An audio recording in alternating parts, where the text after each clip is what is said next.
I still remember the way he said it. Not angry. Not emotional. Almost casual. "We're done," my husband said. "I'm getting a vasectomy. No kids. Ever." I laughed at first, because I thought it was a joke. But then he added something that froze my blood. "It's your body. You deal with your feelings." That night, I lay awake staring at the ceiling, realizing something terrifying. The man I married had already made a life decision, without me in it. So I did something he never expected. I filed for divorce. Speech balloon viewer question: ask in comments backhand index pointing right if your partner made a permanent life decision without you, would you stay silent or walk away? Backhand index pointing right, who was wrong here, him or me? 想有 comment below. I read every single one. 1. The announcement that changed everything. We were standing in the kitchen when he said it. No warning. No build-up.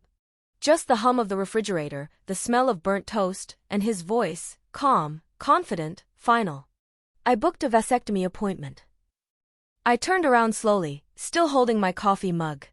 The words didn't make sense at first. They floated in the air like a foreign language I hadn't learned yet. "You, what?" I asked. He didn't look at me. He was scrolling on his phone, like he had just told me we were out of milk. "I don't want kids. Ever. I've decided." Decided. Not we decided. Not let's talk. Just decided. I felt my chest tighten, like something heavy had been placed on it. We weren't fighting. We weren't broken. Or at least, I didn't think we were. "Since when?" I whispered. He shrugged. "I've always felt this way. I just didn't think it mattered until now." That's when I realized something painful. He had been living a separate life inside the same marriage. I sat down at the table, my hands shaking. "What about me?" I asked quietly. "What about what I want?" That's when he finally looked at me. And his answer changed everything. "It's your body," he said. "Deal with your emotions." Those words cut deeper than shouting ever could. Because in that moment, I understood. To him, my feelings were an inconvenience, not a partnership. I didn't cry. I didn't scream. I just sat there, staring at the man I married, and realizing I didn't recognize him anymore. That night, while he slept peacefully beside me, I lay awake asking myself one terrifying question. If I stay, what else will he decide for me next? 2. The marriage I thought I had. Before that morning in the kitchen, I would have told anyone we had a good marriage. Not perfect, but stable. Comfortable. Safe. We met the way most modern couples do, through mutual friends, shared dinners, long conversations that stretched late into the night. He listened back then. Really listened.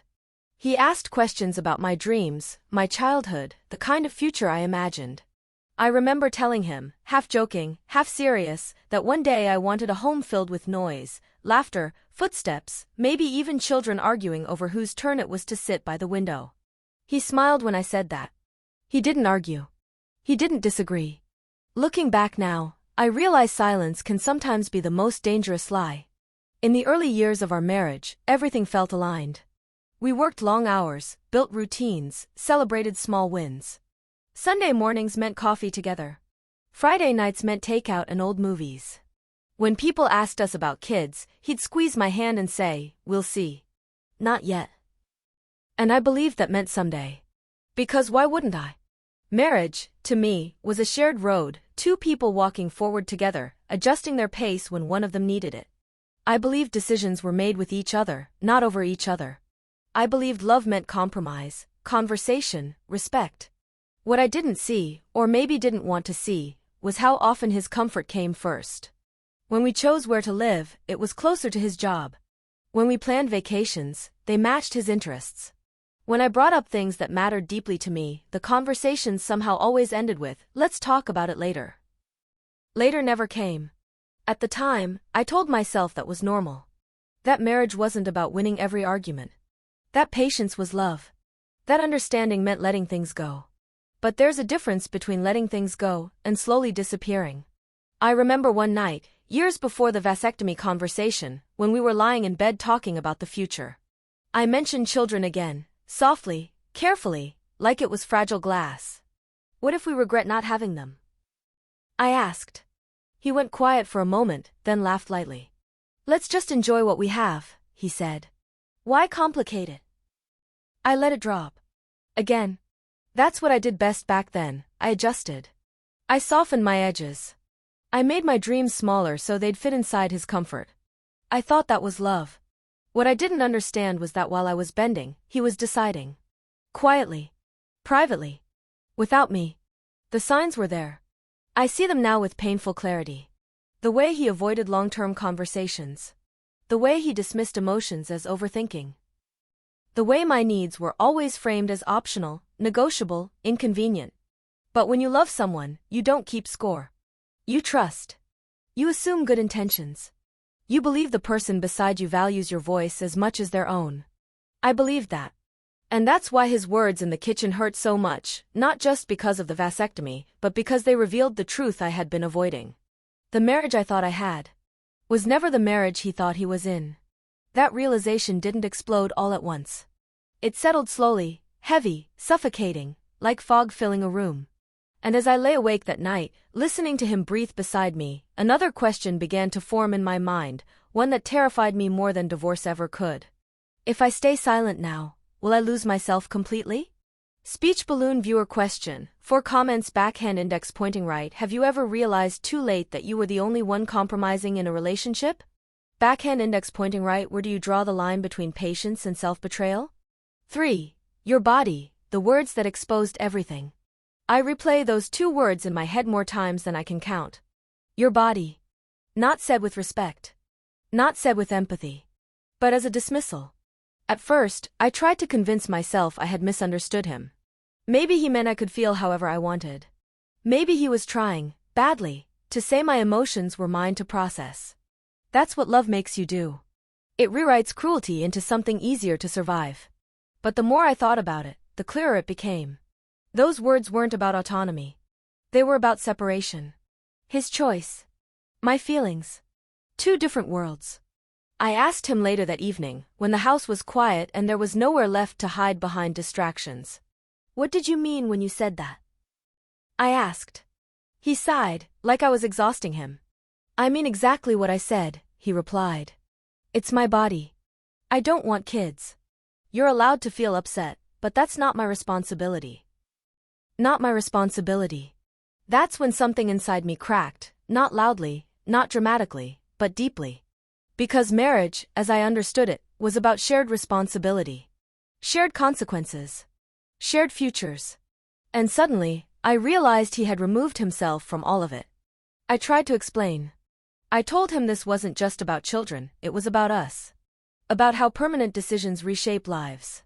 About how closing a door forever without discussion felt like betrayal. He crossed his arms and leaned back in his chair. You're making this bigger than it needs to be, he said. Plenty of people are happy without kids. And he was right. But that wasn't the point.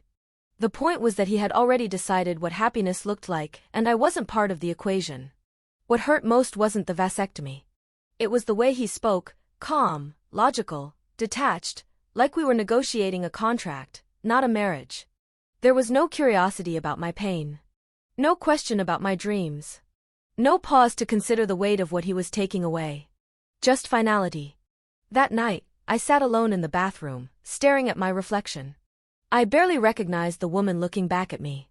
Her eyes looked tired, not from the argument, but from years of quietly shrinking. I thought about all the times I had said, "It's okay." All the times I had swallowed disappointment to keep the peace. All the times I had convinced myself that love meant understanding someone else at the cost of understanding myself. And for the first time, I asked a dangerous question. What if this isn't love at all? Because love doesn't sound like indifference. Love doesn't reduce a partner's pain to an inconvenience. Love doesn't draw a line between my choice and your emotions and call it fairness. I started to see the pattern, not just in this moment, but everywhere. The subtle control disguised as logic. The way his needs were framed as facts, and mine as feelings, optional, negotiable, disposable. That's when it hit me. This wasn't about reproduction. This was about power. The power to decide. The power to end a future. The power to walk away emotionally while still staying physically. And suddenly, I understood something terrifying. If I accepted this, if I stayed, I would be agreeing to a lifetime of being informed, not included. I went to bed that night without saying another word. He fell asleep quickly, unburdened. I lay awake, staring into the dark, realizing that something irreversible had already happened. Not the vasectomy. But the moment I stopped believing my voice mattered to him. Control, power, and the silence that trapped me. Control doesn't always arrive shouting. Sometimes it whispers. It shows up as calm explanations, reasonable tones, and phrases like "you're overreacting" or "let's be practical." It wears the mask of logic and calls itself maturity. And if you're not careful, you mistake it for stability. That's what I did. After the conversation about the vasectomy, something shifted in our home. Not loudly. Not visibly. But in the spaces between us. The air felt heavier, conversations shorter, silences longer. He went on as if nothing had changed: work, gym, dinner, sleep, while I carried the weight of a future collapsing inside my chest. Whenever I tried to talk, he redirected. "This doesn't change who we are," he said. "You're focusing on the wrong thing," he added. "Why can't you just accept it?" Accept it. As if acceptance was a switch I could flip. As if grief had an off button. I noticed how carefully he framed every discussion. He spoke in absolutes. In facts. In final decisions. And whenever I expressed pain, it was labeled emotional, irrational, inconvenient. "That's just how you feel," he would say. And slowly, my feelings began to feel smaller. Less valid. Less worthy of space. That's how power works when it's subtle. It doesn't forbid your voice, it just makes using it feel pointless. I began editing myself before I spoke. Choosing safer words. Shorter sentences. Less emotion. I told myself I was being mature, but in truth, I was being trained. Trained to stay quiet. Trained to accommodate. Trained to accept decisions already made. One evening, I asked him a question I had been afraid to ask. "Did you ever consider what I wanted?" I said. He looked genuinely confused. "I considered whether I wanted kids," he replied. "That's the only thing that matters when it comes to my body." There it was again. That wall. No room for collaboration. No acknowledgement that marriage blurs the line between individual choice and shared consequence. I realized then that control doesn't always look like dominance. Sometimes it looks like detachment. Like emotional withdrawal. Like refusing responsibility for the impact of your choices. He wasn't trying to hurt me. He just didn't care enough not to. And that realization hurt more than anger ever could. I started questioning myself. Maybe I was being dramatic. Maybe wanting a shared decision was old-fashioned. Maybe modern relationships really did mean living parallel lives, intersecting only when convenient. But deep down, I knew the truth. A partnership where only one voice decides the future isn't a partnership at all. The silence in our home grew louder every day. We stopped talking about the future entirely. No more someday. No more plans. Just a present stretched thin and fragile. I began to feel like a guest in my own marriage, tolerated, not cherished. Included in routine, excluded from meaning. And that's when I understood something critical. Control doesn't need force when compliance is voluntary. I had been giving it freely, by staying silent, by minimizing myself, by hoping he'd eventually see me. But hope, without respect, is just delay. One night, as I lay awake listening to him sleep, a terrifying clarity washed over me. This wasn't about children anymore. This was about whether I was willing to live a life where my role was to adjust, not to participate. Where my future could be rewritten without my consent. And for the first time, the thought of leaving, once unthinkable, began to feel less frightening than the thought of staying. 5. The night I finally spoke back. There comes a moment in every breaking story where silence becomes heavier than fear. For me, that moment arrived on a night that looked completely ordinary from the outside. The dishes were done. The lights were dim.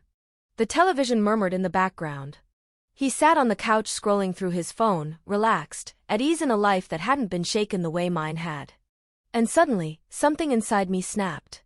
Not violently. Not angrily. But decisively. I turned the TV off. "What are you doing?" he asked, irritated. "We need to talk," I said. Those 4 words used to terrify me.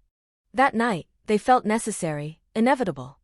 I sat across from him, my hands folded in my lap, my heart pounding so loudly I was sure he could hear it. I can't live like this, I said. He looked up, surprised, not by my pain, but by my firmness. Live like what? He replied. Like I don't matter, I said. Like my future is something you decide alone.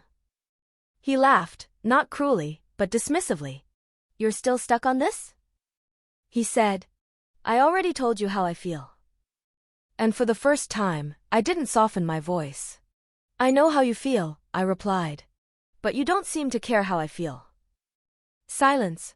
Not the quiet kind, the dangerous kind. The kind that reveals truths both people have been avoiding. This isn't just about kids, I continued. It's about respect. About partnership. About whether my voice has any weight in this marriage. He leaned back, crossing his arms. I'm not stopping you from doing anything, he said. You're free to feel however you want. That word again. Free.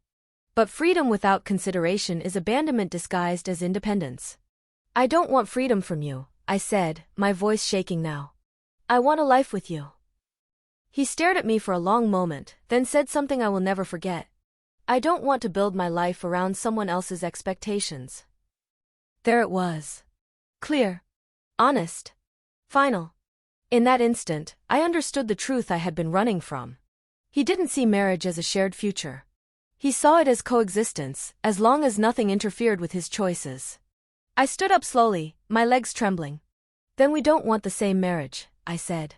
He looked genuinely shocked. Are you really going to throw everything away over this? He asked. And that's when my fear finally turned into clarity. I'm not throwing anything away, I said. I'm refusing to disappear. I walked into the bedroom and closed the door behind me. On the other side, he stayed on the couch, silent, still, untouched. That night, I cried harder than I ever had before. Not because I was weak, but because I was finally telling the truth. To him. And to myself. I realized something powerful through the tears. Staying would cost me my future. Leaving would cost me my comfort. And only one of those was survivable. If you've ever stayed quiet to keep the peace, this is your reminder. Peace that costs you your voice is not peace. Backhand index pointing right, like this video so more people hear this story. Backhand index pointing right, subscribe if you believe marriage should be a partnership, not a dictatorship. Speech balloon and comment below. Was I brave for finally speaking up, or selfish for not accepting his decision? Your answer might help someone else choose themselves.